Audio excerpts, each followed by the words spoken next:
Assalamualaikum warahmatullahi wabarakatuh. Perkenalkan, saya Darini SPD, guru SMA Negeri 1 Tebas, calon guru penggerak Angkatan 5 Kabupaten Sambas, Provinsi Kalimantan Barat. Pada kali ini, izinkan saya untuk memaparkan demonstrasi kontekstual modul 1.1 mengenai strategi mewujudkan pemikiran Ki Hajar Dewantara dalam pembelajaran di kelas maupun di sekolah. Pemikiran Ki Hajar Dewantara dan implementasinya dalam pembelajaran di kelas dan sekolah. Pemikiran Ki Hajar Dewantara yang pertama terkait dengan pendidikan dan pengajaran. Pengajaran merupakan proses pendidikan dalam memberi ilmu atau berfaedah untuk pencakapan hidup anak secara lahir dan batin.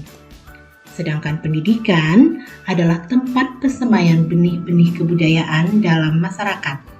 Ki Hajar Dewantara memiliki keyakinan bahwa untuk menciptakan manusia Indonesia yang beradab, maka pendidikan menjadi salah satu kunci utama untuk mencapainya.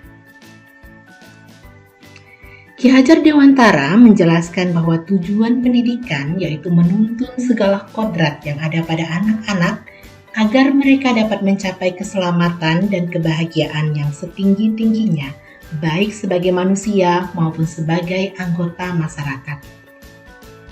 Ingarso Sengtuludo, Inmadya Mangunkarso Tutwuri Handayani. Ini merupakan trilogi pendidikan nasional yang akan menjadi panutan kita dalam menuntun anak menjadi manusia yang tangguh dan bermartabat. Pemikiran Ki Hajar Dewantara yang selanjutnya adalah pendidikan anak sejatinya menuntun anak mencapai kekuatan kodratnya sesuai alam dan zaman. Ki Hajar Dewantara menegaskan bahwa didiklah anak-anak dengan cara yang sesuai dengan tuntutan alam dan zamannya sendiri. Yang pertama, kodrat alam, dan yang kedua, kodrat zaman. Dan nantinya kita dapat melihat pendidikan dengan persepsi global. Untuk itu kita bahas satu persatu. Yang pertama, memaknai kodrat alam, maka konteks lokal sosial budaya murid Indonesia Barat tentunya memiliki karakteristik yang berbeda dengan murid di Indonesia Tengah ataupun Timur. Sebagai contoh, kita yang ada di Kabupaten Sambas tentunya berbeda dengan masyarakat siswa-siswa yang ada di daerah-daerah lain yang di seluruh penjuru Indonesia. Pendidikan, pengajaran yang diberikan tentunya juga akan berbeda. Jadi, kalau misalnya di Kabupaten Sambas, sosial budaya masyarakat Sambas itu juga akan menjadi suatu bahan dalam pembelajaran, kemudian nilai-nilai luhur yang ada di dalamnya juga akan ditanamkan di dalam proses pendidikan maupun pengajaran baik di sekolah maupun di kelas. Yang kedua, melihat dari kodrat zaman.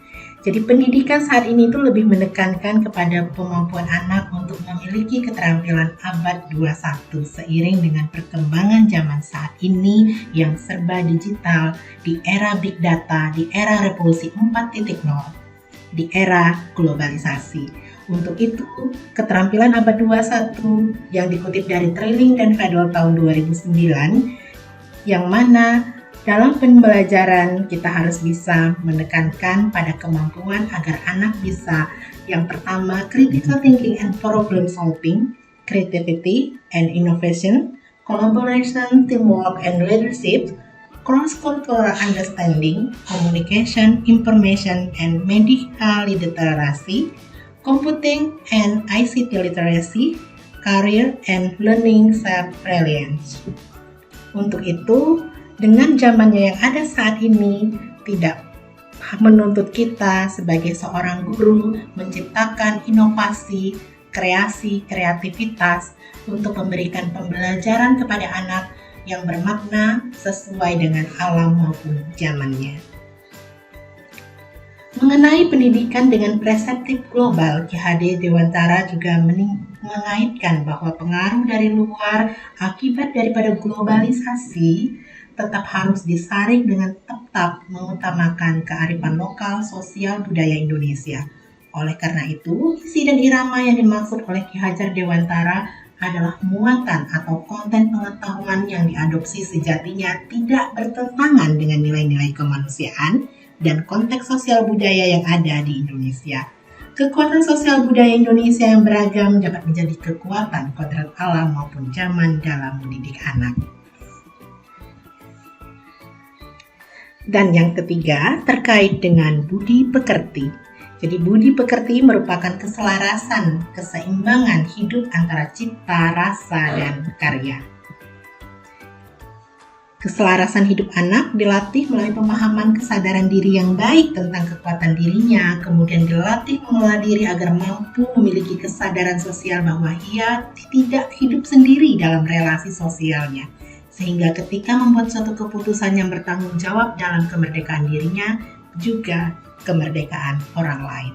Jadi pendidikan budi pekerti ini perlu kita interpretasikan, perlu kita implementasikan di dalam pembelajaran maupun kegiatan-kegiatan di sekolah dengan berbagai macam program kegiatan seperti misalnya bersalam-salaman, saling sapa, berdoa, dan lainnya. Tantangan yang dihadapi guru dalam mengimplementasikan pemikiran Ki Hade dalam pembelajaran di kelas maupun sekolah, apalagi di zaman saat ini. Yang pertama, mengajar di masyarakat yang memiliki berbagai macam budaya. Yang kedua, memberikan pembelajaran yang dapat menyesuaikan dengan zaman digital. Dan yang ketiga, menanamkan nilai budaya bangsa seiring dengan maraknya perkembangan dan masuknya budaya luar.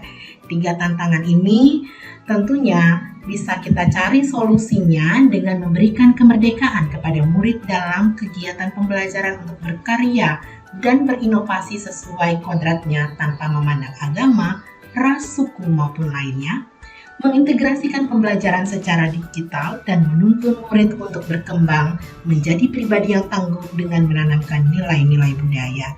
Trilogi pendidikan nasional Ingarso Sungtudo, Ing Madya Mangunkarso, dan Tuturi Handayani ini akan menuntun kita untuk membentuk pribadi dan manusia Indonesia yang tangguh dan bermartabat.